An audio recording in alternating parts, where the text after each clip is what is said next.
दोस्तों welcome to आपके अपने चैनल में एडू मोटिवेशनल 100%। मैं सेल्फ सौरभ तोमर और आज हम 10th की केमिस्ट्री का फर्स्ट चैप्टर करने वाले हैं, chemical reaction and equation.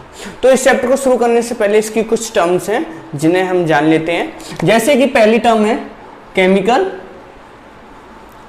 Reaction. So now what is chemical reaction? So when two or more chemical substances react together to form a new substance, to form a new product with totally different properties. तो इसमें क्या होता है, when two or more chemical substance react to form a product with different properties.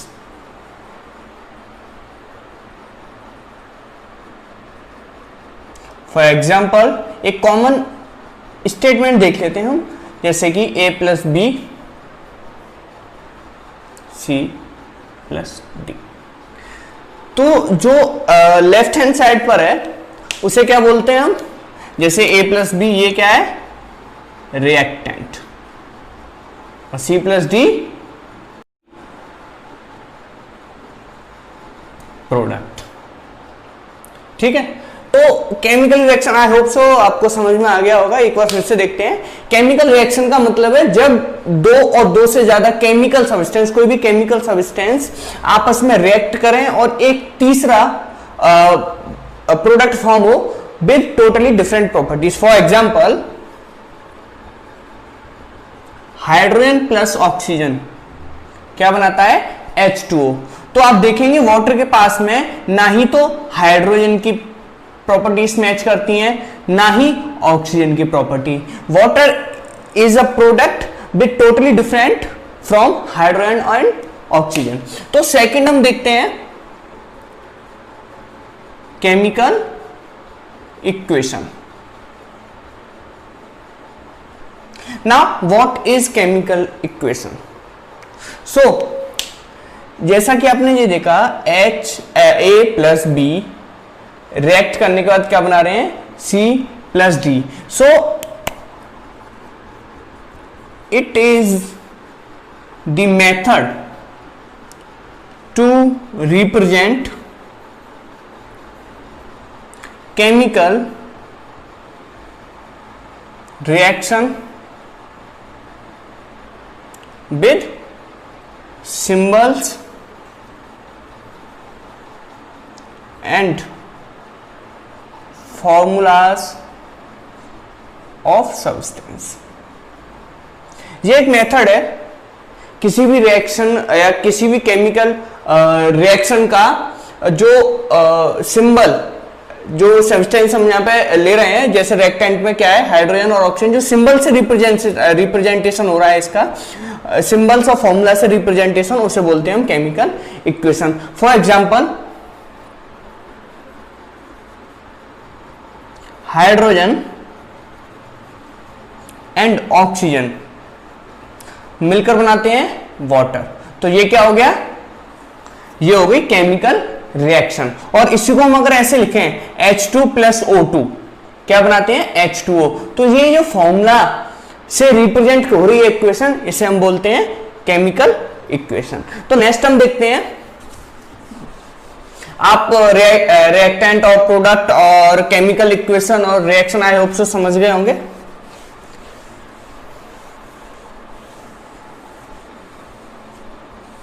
दोस्तों अगर आपको कोई भी प्रॉब्लम आ रही है, कहीं पर भी प्रॉब्लम आ रही है, तो हमें आप कमेंट बॉक्स में बता सकते हैं। और अगर कमेंट से आपको रिप्लाई नहीं मिल रहा है तो आप हमारी फेसबुक पे भी हमें फॉलो कर सकते हैं, लिंक हमारे डिस्क्रिप्शन में दे रखा है, और आप सर्च कर सकते हैं एडू मोटिवेशन 100%। वहां पे आप हमसे डायरेक्ट कांटेक्ट कर सकते हैं, हम आपकी हर प्रॉब्लम का सॉल्यूशन आपको देने की कोशिश करेंगे। तो चलिए नेक्स्ट देखते हैं, catalyst. Now what is catalyst? So helps to increase the rate of reaction without taking part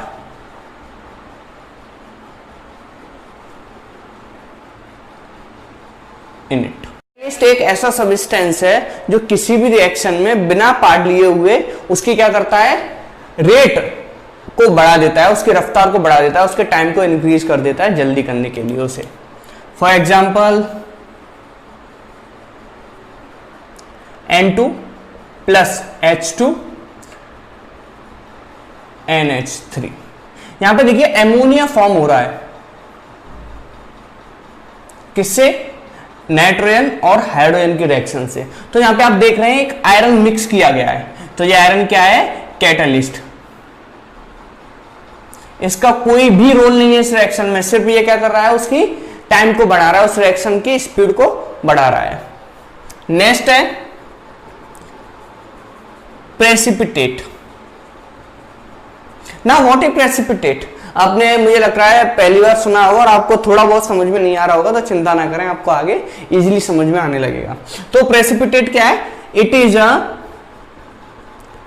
insoluble substance, yes, insoluble substance which is formed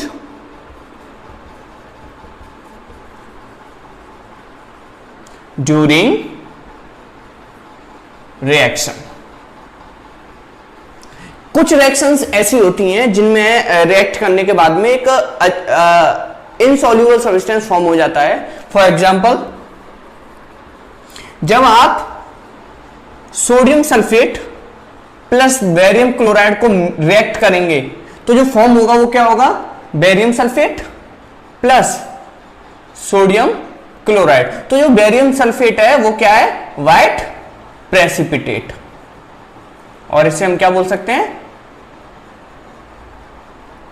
sorry spelling गलत हो गई, टेट, राइट, इसे क्या बोल सकते हैं, व्हाइट पीपीटी भी बोलते हैं इसे।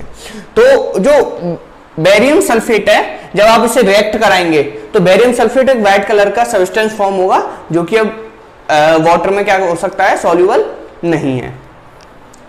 तो चलें चैप्टर को शुरू करते हैं। ये चैप्टर वाकई में काफी मजेदार है और इसमें से 5 to 7 मार्क्स का हर बार एग्जाम में देखने को मिलता है। हम हर वीडियो के बाद में कुछ क्वेश्चंस भी शेयर करेंगे जो पहले एग्जाम्स में आ चुके हैं और जिसके चांसेस 80 to 90% रहते हैं एग्जाम में आने के लिए। तो चलिए शुरू करते हैं चैप्टर को। आपने केमिकल रिएक्शन तो पढ़ ही लिया। अब केमिकल रिएक्शन, क्या हर केमिकल रिएक्शन करेक्ट होती है? प्रॉपर केमिकल रिएक्शन लिखने का तरीका क्या है, तो वो हम आगे डिस्कस करते हैं। तो देखिए, दो तरह की केमिकल रिएक्शन आपको देखने को मिलेंगी, स्केलेटल रिएक्शन और अनबैलेंस्ड केमिकल रिएक्शन। दूसरी balanced chemical reaction.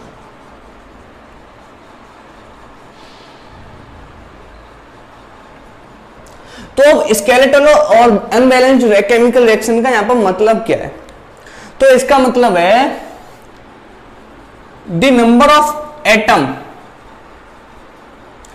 Of reactant is not equals to the number of atom of product।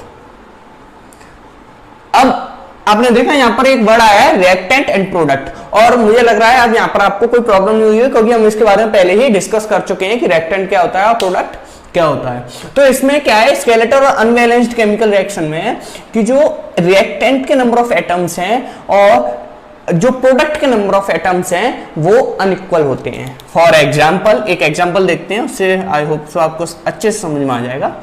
Hydrogen plus oxygen, water. तो देखिए हाइड्रोजन के कितने यहां पर एटम है, तो हाइड्रोजन के 2, यहाँ पे नहीं, यहाँ पे साइड में अच्छे समझते हैं। रिएक्टेंट और प्रोडक्ट, हाइड्रोजन ऑक्सीजन, ठीक है। हाइड्रोजन के रिएक्टेंट में कितने हैं 2, ऑक्सीजन के 2, यहाँ पर प्रोडक्ट में 2, ऑक्सीजन के 1। तो यहाँ पर आप देख रहे हैं इसके तो बराबर हैं लेकिन इसके इक्वल नहीं है, तो ये कैसी रिएक्शन हुई, अनबैलेंस्ड रिएक्शन। तो क्या ये करेक्ट रिएक्शन है, नो। तो इसको करेक्ट करने के लिए क्या करना पड़ेगा, हमें बैलेंस्ड करना पड़ेगा। तो यहां से एक डेफिनेशन आपको अच्छे से समझ में आ गया होगा। Now what is balanced chemical reaction, yes बोलिए जल्दी, यस क्या है, the number of atom of reactant is equals to the number of atom of product। अगर आपको राइटिंग अच्छे समझ में नहीं आ रही है और आपके नोट्स अगर कंप्लीट नहीं हो पा रहे हैं तो आप हमारी फेसबुक पर हमें फॉलो कर सकते हैं और वहाँ पर हम कॉन्टेक्ट कर सकते हैं हमसे फेसबुक पर एडू मोटिवेशन 100% सर्च कर आपको वहाँ पे हमें ईजिली हम नोट्स आपको प्रोवाइड करते रहेंगे। तो अब क्या है, इक्वल। तो अनबैलेंस्ड को बैलेंस बनाने के लिए हमें क्या करना पड़ेगा, इन दोनों को इक्वल करना पड़ेगा। तो देखते हैं, तो यहाँ पर 2 है, यहाँ पर 2 है, यहाँ पर 2 है, यहाँ पर 2 है, तो आप बोलेंगे कि यहाँ पे एक ऐड कर दो, ऐसा नहीं होता है। हमें क्या करना पड़ेगा, इनटू 2। याद रखना, हम हमेशा इनटू कर सकते हैं, ऐड नहीं कर सकते, ठीक है। तो यहां पर इंटू 2 करेंगे तो कोई भी चेंज प्रोडक्ट में करेंगे तो वो हमें चेंज किधर करना पड़ेगा, रिएक्टेंट में। आपने मैथ्स में पढ़ा होगा इक्वल्स टू के इधर चेंज करना पड़ेगा तो इधर भी चेंज करना पड़ेगा, और इधर करेंगे वो इधर भी चेंज होगा। तो हमने यहां पर इंटू किया है तो यहां पर भी ऑटोमेटिकली क्या करना पड़ेगा, हमें इंटू करना पड़ेगा। तो देखिए यहां पर, यहां से समझते हैं थोड़ा सा। देखिए मैंने यहां पर क्या किया, प्रोडक्ट साइड में क्या कर दिया, 2 से इंटू कर दिया। तो 2 से मैं यहां पे इंटू करूंगा तो ऑब्वियसली यहां पे हो ही जाएगा, ठीक है। जब यहां पे इंटू होगा तो देखिए हाइड्रोजन के कितने हो गए, 4 हो गए और ये बैलेंस्ड हो गई। यहां पे हमने 2 करना पड़ा तो 2 इसके हाइड्रोजन के 4 हो गए, ऑक्सीजन के 2, एंड यहां पर हाइड्रोजन के 4 और ऑक्सीजन के 2। एक और एग्जांपल देखते हैं जिससे आपको अच्छे से, आई होप सो आप पॉज करके नोट कर सकते हैं।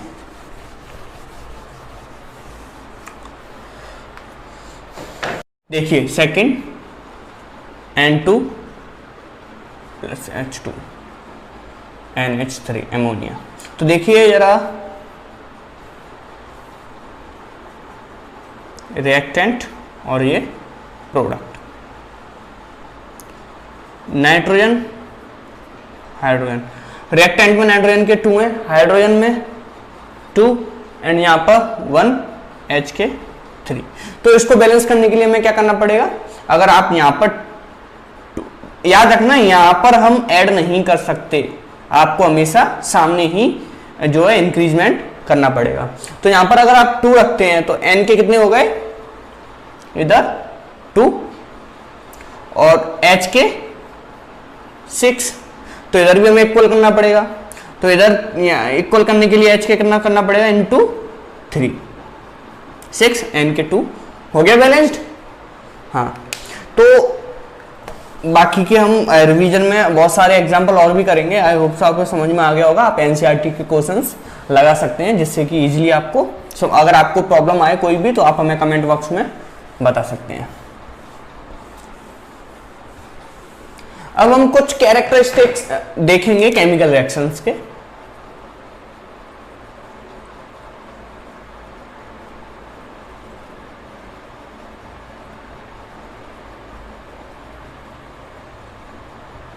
कुछ कैरेक्टरिस्टिक्स देखते हैं केमिकल रिएक्शंस के।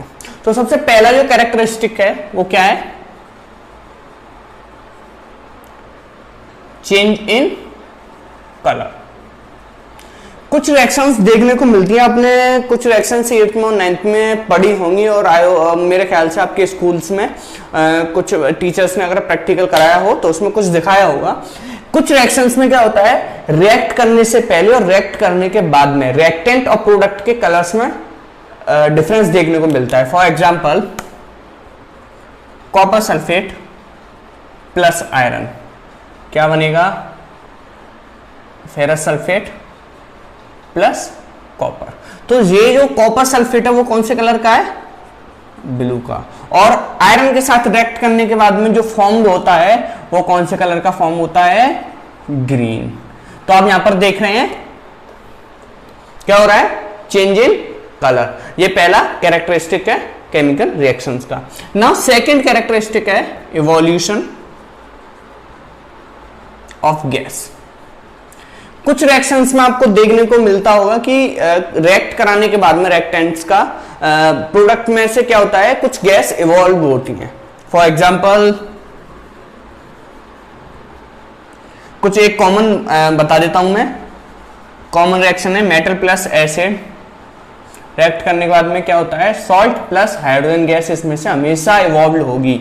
जैसे मैंने ले लिया zinc plus H2SO4 sulphuric acid, तो क्या बनेगा, zinc sulphate plus hydrogen gas यहां से इवॉल्व होगी। ठीक है, ऐसे हम दूसरा ले लेते हैं कोई भी, जैसे Na sodium plus HCl, NaCl plus hydrogen gas क्या होगी, इवॉल्व होगी। आप कोई भी मेटल और कोई भी एसिड का रिएक्ट कराएंगे तो क्या फॉर्म होगा, सॉल्ट प्लस हाइड्रोजन गैस उसमें से क्या होगी, इवॉल्व होगी। थर्ड देखते हैं, तो जो थर्ड कैरेक्टरिस्टिक है केमिकल रिएक्शन का, उसमें एक वर्ड आएगा, क्या है वो वर्ड, फॉर्मेशन ऑफ पीपीटी। क्या है ये पीपीटी, जल्दी बोलिए, यस, प्रेसिपिटेट। तो कुछ रिएक्शंस में प्रेसिपिटेट फॉर्म होता है। अब इसका एग्जांपल तो मुझे बताने की जरूरत है नहीं क्योंकि मैं स्टार्टिंग में डिस्कस कर चुका हूं, लेकिन फिर भी देख लेते हैं। एग्जांपल है sodium sulphate plus barium chloride, क्या फॉर्म होगा, barium sulphate plus sodium chloride. तो जो बेरियम सल्फेट है वो क्या है, व्हाइट पीपीटी। मैं यहां पर इनके नेम नहीं लिख रहा हूं, लेकिन आपको एग्जाम्स में इनके नेम लिखना जरूरी है। ठीक है, विदाउट नेम लिखे आप छोड़ के मत आना रिएक्शंस को, मार्क्स डिडक्ट हो जाएंगे। तो आगे चलते हैं, नेक्स्ट फोर्थ है change in temperature. Change in temperature में क्या है, कुछ रिएक्शंस में आप देखते हैं कि उसमें से रिएक्ट कराने से पहले, रिएक्ट कराने के बाद में टेम्परेचर में काफी चेंज आ जाता है। For example calcium oxide plus H2O, क्या फॉर्म होगा, कैल्शियम हाइड्रो ऑक्साइड। और जब आप बीकर से हाथ लगाएंगे तो यहां पे एक आपको हीट भी दिखाई देगी।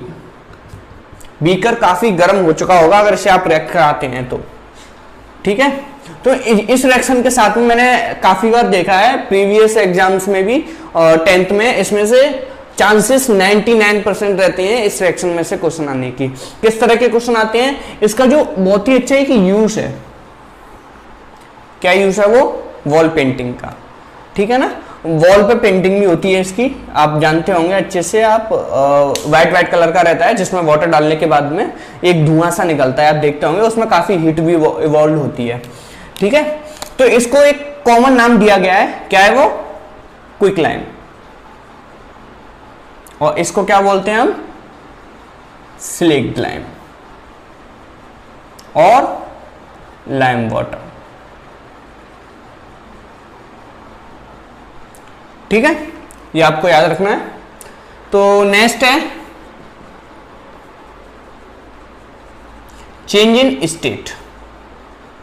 स्टेट तो आप जानते ही होंगे, सॉलिड लिक्विड गैस। हाँ, तो इसमें क्या है कि कुछ रिएक्शंस में आप देखते हैं रिएक्टेंट और प्रोडक्ट में जो स्टेट है उसमें चेंज आ जाता है। जैसे एग्जांपल, एक कॉमन सी हमारे पास में रिएक्शन है, बोलिए जल्दी अगर आपको आता है तो। Yes, hydrogen plus oxygen H2O। लग रहा है लॉकडाउन में काफी पढ़ रहे हैं बच्चे। हाँ, तो हाइड्रोजन प्लस ऑक्सीजन H2। तो अब यहां पर देखिए हाइड्रोजन क्या है, एक गैस है, ऑक्सीजन क्या है, एक गैस है, और जो प्रोडक्ट फॉर्म हुआ है वो क्या है, एक लिक्विड है। ठीक है, तो आई होप सो आपको यहां तक काफी अच्छे समझ में आ गया होगा। बाकी का हम अगले वीडियो में डिस्कस करेंगे। आज के लिए बस इतना ही। तो आपको हम छोड़े चलते हैं कुछ क्वेश्चंस के साथ में, जो कि एग्जाम के पॉइंट ऑफ व्यू से भी काफी इंपॉर्टेंट है।